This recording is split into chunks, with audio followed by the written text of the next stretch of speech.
ամեն ինչի վերաբերում է 5 րոպե շատ չեմ ասում, ասենք ինչը, ամուսների հետազոտումը ես կարճ նշեցիք, եթե կարճ ամուսների հետազոտմանն վերաբերում է եւ հետազոտմանը եւ խափանման միջոցը, որովհետեւ հենց նոր լուր եմ ստացել, դրանն եմ ուզում ասել։ Ինչ։ Կասեմ հիմա պատվարժան դատարան։ Նախ ապացույցների հետ կապված 1 տարի շարունակ մենք անընդհատ ասացինք, որ սա զավեշտ է ուղղակի եւ հիմա փաստվում է, որ զավեշտ է։ Ինչու եմ դա ասում, որովհետեւ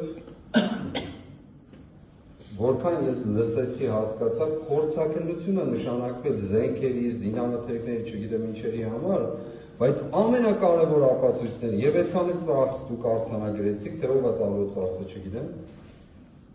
Բայց ամենակարևոր այսպես կոչված ապացույցների համար 0 փորձաքննություն է։ Եվ սա ուզում եմ արձանագրել ես։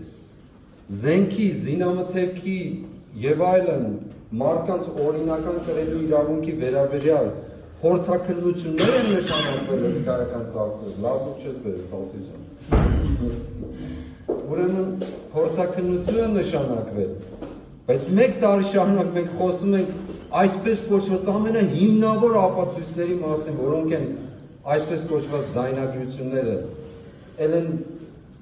պատճան դարձած թուղթ էլ չեմ ասում դրա մասին, ահաբեկչության պլանավորում, որ ամենակարևոր նյութերն են սա,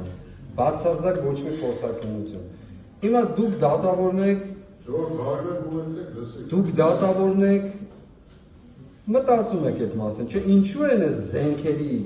օրինական գրանցված, կրակված, չգիտեմ, արդեն ծիծաղելի դարձած երևույթների մասին, այսքան որպես առաջնային բերել ներկայացնում, որ ասեն կապ չունի լիձիայի հետ, բացարձակ։ Եվ հանկարծ է մյուսը, որ ավելի ընդհանրական հարց է եւ խոսում է ուղղակի ապացույցների, իրենց ասած ապացույցների մասին, ոչ մի բան չկա տակը դրած, ոչ մի փորձաքննություն։ Եվ գալով սրան, պատվարժան դատարան, քիչ առաջ իմ շատ սիրելի պաշտպանները լուր հայտնեցին, որ վերաքննիչ դատարանը դատավոր Վազգեն Ռշտունի անազգանունով անձը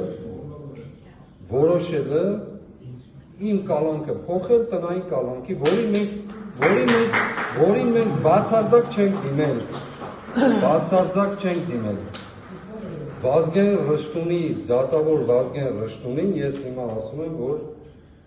պարզապես երեսպաշտ է, որովհետև դեկտեմբեր 30-ին նույն գործ եղել է իր մոտ եւ ինքը չի կարող ասել, թե ինչ է փոխվել դեկտեմբեր 30-ից մինչև այսօր, որ այն ժամանակ որևէ ձևով կալանքը չի փոխել, հիմա փոխել է։ Ինչ է փոխվել դեկտեմբեր 30-ից առաջ ինչ էր տեղի ունեցել, որ դեկտեմբեր 30-ից հետո տեղի է ունեցել։ Ինչն է փոխվել։ Ես բացարձակ չեմ ընդունում դա։ Ինձ համար անընդունելի վիրավորական է տնային կալանք կոչված երևույթը։ Ինչքան էլ բացված, ինչ ուզում է լինի, անընդունելի է դա։ Ես այս պահի որոշումով ասում եմ, չեմ ընդունելու դա։ Պարզապես պետք է պաշտպաններից հետ խորհրդակցեմ եւ հետագային իմ քայլերի մասին ասեմ ինչ են լինում, բայց ուզեցի ասել, որ Վազգեն Ռշտունի անունով ազգանունով դատավորը երեսպաշտ կեղծավորը ընդունված փաստաբանական համայնքի կողմից մարդ, այո, Ռուբեն պարոն Մելիքյան, այո,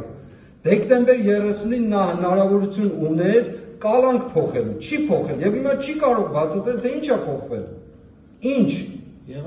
Ինչ է փոխվել իմ կյանքում, իմ վարքում,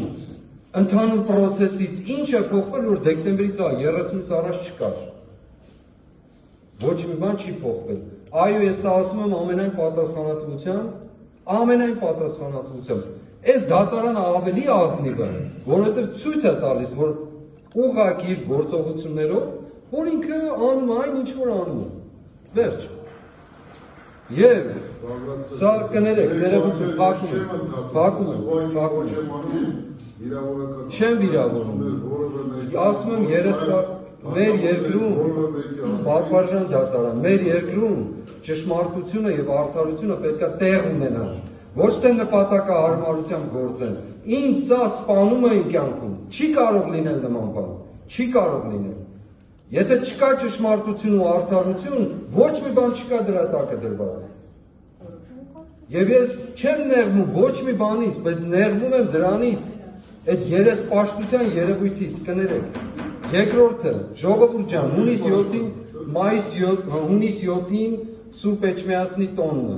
մեր հոգևոր ազատագրության տոնն է, ճշմարտության եւ արդարության տոնն է։ Հունիս 7-ին գնացեք Սուրբ Էջմիածին, աղոթք արեք, շնորհավորեք իրար, գնացեք ընտրության եւ ընտրեք հայրենատել բոլոր ուժերին, ասելով, որ միասին մենք կարող ենք հաղթել ու ազատագրել ու բերել ճշմարտություն ու արդարություն մեր երկրում։ Այսքանը։